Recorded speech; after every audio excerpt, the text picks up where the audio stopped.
Alright, so this was not the video I was planning on posting today. I had videos prepared, but something came up today in terms of Resident Evil 4 Remake news that is a bit more, not 100% accurate, but a lot more reliable. It comes from more reliable sources when it comes to this type of thing. And I want to discuss what they mention and what they talk about. It is a lot of what we've already gone over before, but more specifically, at least. So we're going to go over it now. Talk about what it could mean for the game and kind of get your thoughts about it and get more thoughts about it out there. And there's a few things to go over, so without any further ado, let's just get into it. So the first thing that it mentions is that there's going to be a possible early 2022 reveal. Now, early 2022 to me is anywhere between the middle of the year, right? So from now until like June, July, I would consider to be early, right? So that could be within the next couple of months, it could be in like 3 months time, who knows. Having a reveal doesn't mean it's going to be out this year. It could be out at the end of the year if it's going to be announced early this year. But I would probably say that the remake's probably not going to come out until next year with an announcement this year. Like, I've always kind of believed that. I always felt like there was going to be an announcement this year with the release of next year, but we'll have to see. But that's earlier than what I thought it was going to be. Like, I expected this to be announced like in September this year rather than early, so that's interesting. Next up, we have the point where it says scarier and inspired by the RE4 betas. Now, I made a video on the RE4 early builds not long ago, and to briefly go over what they are, is they are more original style Resident Evil games with like not the fixed camera angles, but it's more like a Veronica with like the dolly camera following you around an environment. And the builds were called the Hookman slash hallucination build, and they were more horror focused than RE4 we have now. Very condensed, it was very tight corridors, old school Resident Evil style, and you know, obviously they got cut and we got this game instead. I know that people, when I've mentioned the remake in the past, have said that they would love to see ideas or things from those early builds introduced into the 4 remake, and it does seem like that suggests that could be a thing. Whether we see the Hookman himself, different question. But it says inspired by, so it might not be completely 100% literally that, but in RE4, but it'll probably just have an influence in terms of certain parts of the game. Think about the Donna territory in Resident Evil Village. That took an idea from that early RE4 build that didn't make it with the like dolls, the possessed dolls and stuff like that. That was originally in the RE4 build and was moved into Village instead. So they have a trend of using things that were scrapped in future games, which is a good thing, it saves resources. Next in the list it says, side characters have bigger roles. Now this could mean a few things really. Think about the kind of hero characters in RE4. You know, Ashley could have a more playable section rather than what she has now with the knights and stuff like that. It could be more so, more backstory on how she ended up being there, you know, stuff like that. Lewis as well, very interesting one, not in the game too much, and then unfortunately does die, but I think having him have a playable section would be cool. I mentioned briefly, imagine if you could pick between him or Leon in the cabin fight. That'd be pretty cool, as well as maybe seeing what he's doing before Leon turns up, you know, like that would be pretty cool as well. Just, you know, seeing how he got captured and put in that wardrobe would be pretty funny to see what happened and how that ended up being the case. But yeah, having, you know, side characters more explored doesn't have to mean, you know, the heroes, it could be the villains. Think about Mendez or Salazar.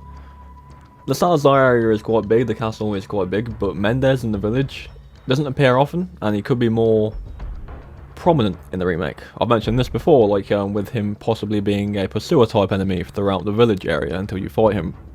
That is pretty much an expansion of his role in the game.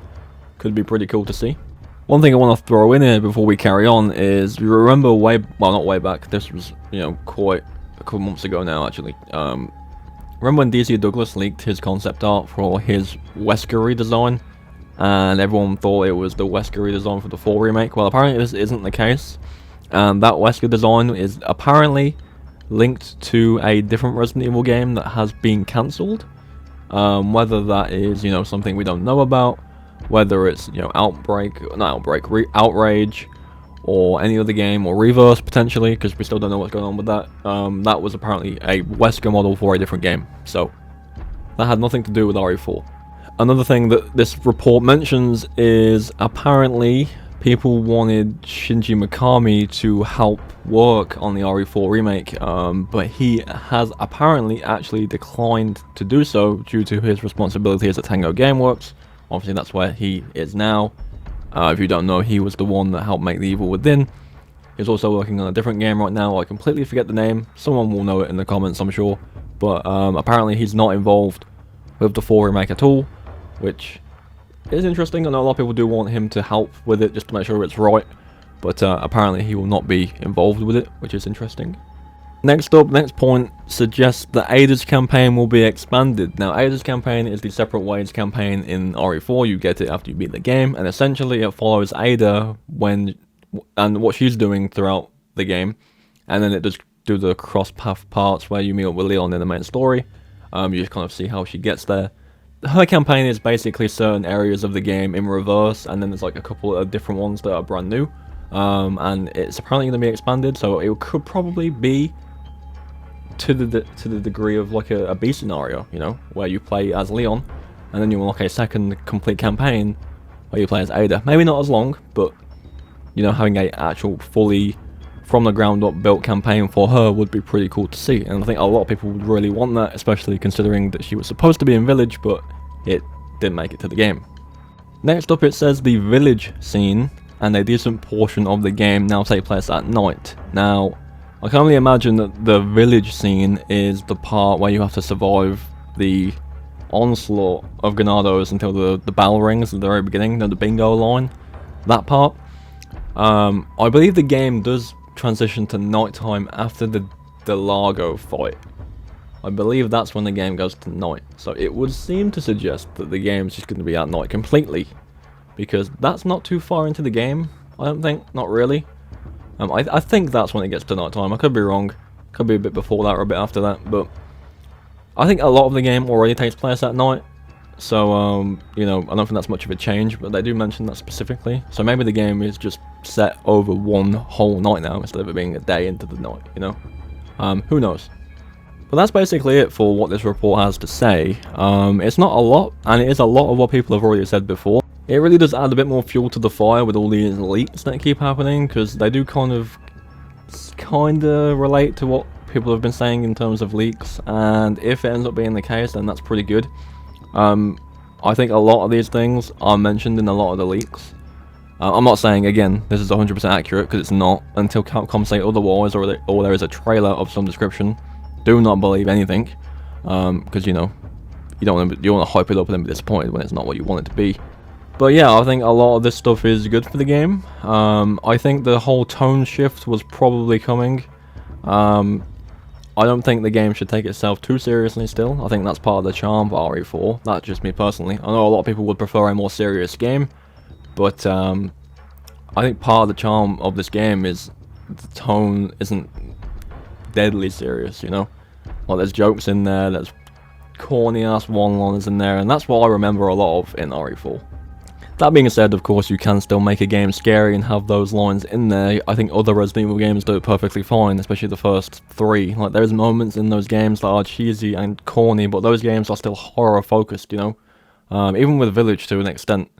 Things happen in that game that are dumb. Ethan says some dodgy lines that just just make you laugh in the completely the wrong way, and it just throw you out of it for a minute. But they all do it. So I think they can balance the scares and the less seriousness pretty well. But yeah, like I said, that's going to cover it. Do let me know what you think. This has literally come out in the past few hours. I've tried to kind of get to my computer to kind of get the footage together and get the information together as quick as I can. So I apologise if it's not completely in depth, but I did want to kind of throw this out there so that you all know what's going on. Like I've mentioned before, you know, anytime there is any news in terms of Village DLC or 4 Remake or Reverse or anything in terms of Resident Evil news, I try and get there immediately, just to let you all know what's going on. So let me know what you think. You know, obviously there's a lot of things to take away from this. I think the 2 things in there that interest me the most are the scarier and more inspired by the RE4 betas point, and then the Ada's campaign being extended point. Her involvement in the game is pretty significant. And I did like the Separate Ways campaign, so I think having that be a bit better would be pretty cool. Side characters as well, you know, having Lewis maybe take a bit more of a forward role, or Ashley being a bit more involved rather than just being the girl you have to save would be pretty cool too. But yeah, let me know what you think. Leave your thoughts in the comments down below. Hopefully we'll hear something about this game soon, if this is to suggest that we're getting an early reveal. But yeah, thank you for watching. Be sure to subscribe for more Resident Evil news and content, and I'll see you all in the next one.